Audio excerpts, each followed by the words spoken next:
किसी भी घटना में विपक्ष की आवाज नहीं होती। वो इस्तेमाल करते हैं सिर्फ सेंटीमेंट के आधार पर। समाज धोखेबाज नहीं होता, समाज दोगला नहीं होता, नेता धोखेबाज, नेता लोग दोगला होते। और जो अपने समाज का नहीं होगा वो जिंदगी में किसी का नहीं होगा। नमस्कार, आप लाइव सीरीज देख रहे हैं। आपके साथ मैं हूं वसीम खान। देखिए, पप्पू यादव का एक बार फिर पारा हाई है, खूब चिल्ला रहे हैं, जहां विपक्ष पर सवाल खड़े कर रहे हैं। देखिए, कहते नजर आ रहे हैं यहां विपक्ष हमेशा मौन रहता है। देखिए, इशारा नेता प्रतिपक्ष तेजस्वी यादव की ओर है और फिर देखिए चिल्लाते हुए क्यों कह रहे हैं दोगला। सबसे पहले आप पप्पू यादव को सुनिए, आखिर पप्पू यादव ने दोगला क्यों कहा।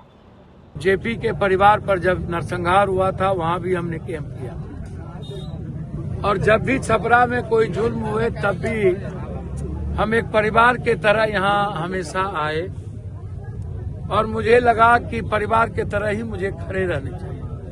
आज भी मैं एक परिवार के तरह अपने परिवार के बीच आया हूँ। देखिए, जुल्म तो मैंने बहुत देखे, लेकिन ये जो जुल्म है, ये जुल्म जालियांवाला बाग से भी बड़ा, इतना बड़ा डरावना, इतना बड़ा दहशत, बिना किसी पुलिस, महिला पुलिस के मेरे बेटियों पर जुल्म करना, कपड़े फाड़ना, झोटा पकड़ करके उस पर लाठी चलाना, ये कौन से कानून में है, किस नियम में? हम डीआईजी, डीजी साहब से, सरकार और विपक्ष सबसे पूछना चाहेंगे। सोशल मीडिया पर लगातार यह पंचायत, इस इलाके के लोग गुहार लगाते रहे। क्या आप कुंभकर्ण की नींद में सोए हुए हैं? महिलाओं ने क्या जुल्म किया था? मैं पत्रकार जी लोगों से पैर पकड़ के भीख मांगता हूं, आप लिखिए प्लीज, आपसे उम्मीद है मुझे, आप न्याय दिला दीजिए, हम लड़ लेंगे। जुल्म देखे हैं, क्या बोले आप एसडीओ के? यहाँ की जो एसडीएम महोदया वो करेगा, प्रशासन पे कोई हमला करेगा तो हम छोड़ देंगे, इस भाषा को आप किस प्रकार से समझते हैं? प्रशासन पर किसी ने हमला नहीं किया, आप उठा के देख लीजिए। प्रशासन किसी पैसे वालों को पैसा लेकर वो यहाँ पर जुल्म करने आए। अपने बच्चों और अपनी बीवी को बचाने के लिए लोगों ने प्रोटेक्ट किया, किसी ने जुल्म नहीं किए। और प्रशासन नौकर होता है एसडीएम महोदया।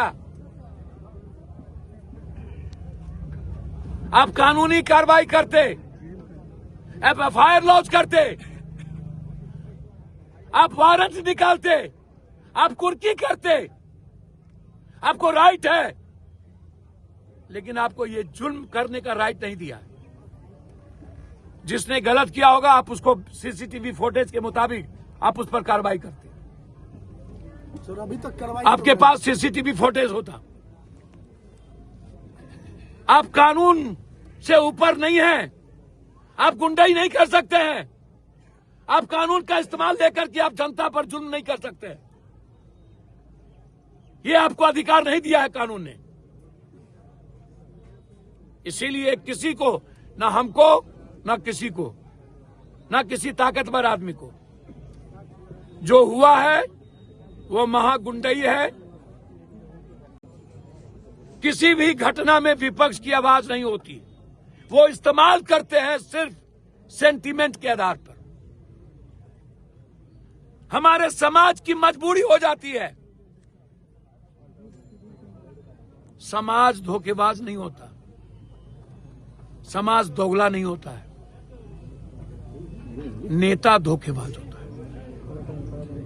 नेता लोग दोगला होते हैं, जो अपने समाज को मरने पर छोड़ देते हैं, और जो अपने समाज का नहीं होगा वो जिंदगी में किसी का नहीं हो सकता। याद रखिएगा। इतना होने के बावजूद भी एसडीओ महोदया कह रही है कि वापस हो जाओ, सांसद पहुंच गए, लेकिन यहाँ के वर्तमान सांसद जो है आप बेफिक्र रहें। वर्तमान सांसद को आप लोगों ने वोट नहीं दिया, नहीं पहुंचे। आज ही आए, और जिसको आपने वोट दिया वो नहीं पहुंचे। यहाँ के विधायक भी नहीं पहुँच पाए। भैया हमारा रिश्ता विचार और खून से है ना, मेरा रिश्ता न्याय से है ना, मेरा रिश्ता मानवता से है ना, मेरा रिश्ता इंसानियत से है ना, मेरा रिश्ता बिना जात धर्म के सबसे है ना,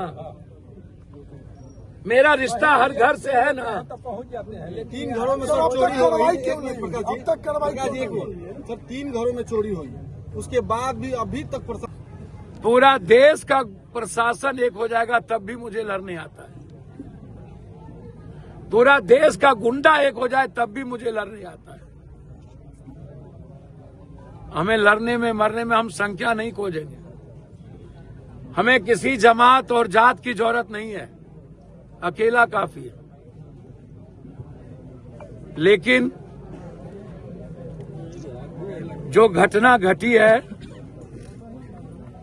एक व्यक्ति के मोनोपोली के कारण पूरे गांव पे जुल्म, 200 साल से वो शमशान, सीओ के द्वारा पैसे लेके पर्चा काट देना, ऊपर से नीचे पैसा लेना, डीएसपी और थानेदार के द्वारा पकड़ करके 5 आदमी के साथ लाठी से बच्चों पर कहर डालना, झोटा पकड़ के एक एक घर से महिलाओं को निकाल करके नंगा करके मारना, जो बेटी बाहर से आई उसको मार करके जेल में बंद कर देना।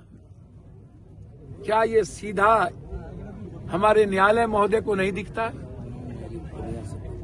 हमारे कानून को नहीं दिखता है? प्रेग्नेंट है 5 महीने की, 3 महीने की, अभी 6 महीना पहले शादी नहीं हुई थी, 3 महीना पहले उस महिलाओं पर, उस कन्या पर जुल्म, उसको जेल में बंद कर देना। हम अविलंब हाईकोर्ट रीट करने जा रहे हैं। हम लेट नहीं करेंगे, हम कल हाईकोर्ट रीट करेंगे। क्या ये अनजस्टिस है या नहीं? क्या ये कानून और डेमोक्रेसी के खिलाफ है या नहीं? बिना महिला पुलिस के और उसके बावजूद हमें न्याय नहीं मिले, और पैसा लेकर के आ करके पूरे गांव को, आज तक लोग भागे हुए हैं, डरे हुए हैं। बिहार चारों तरफ दहशत में है। गोदी में 8 दिन का बच्चा था, उस पे लाठी चलाना, 8 दिन के बच्चों के मां पे, और उसको जेल भेज दिया गया। मैं न्यायालय से उम्मीद करता हूं कि आप सो मोटो नोटिस लें और इस केस में जो लोग जुल्म किए हैं उसके खिलाफ आदेश निर्गत करें कि उस पर कार्रवाई हो। यहाँ के एसडीएम हम लड़ेंगे। हम आपको हाईकोर्ट से लेकर सुप्रीम कोर्ट तक इस गांव की लड़ाई लड़ेंगे, और ये लड़ाई अभी से जारी होगी।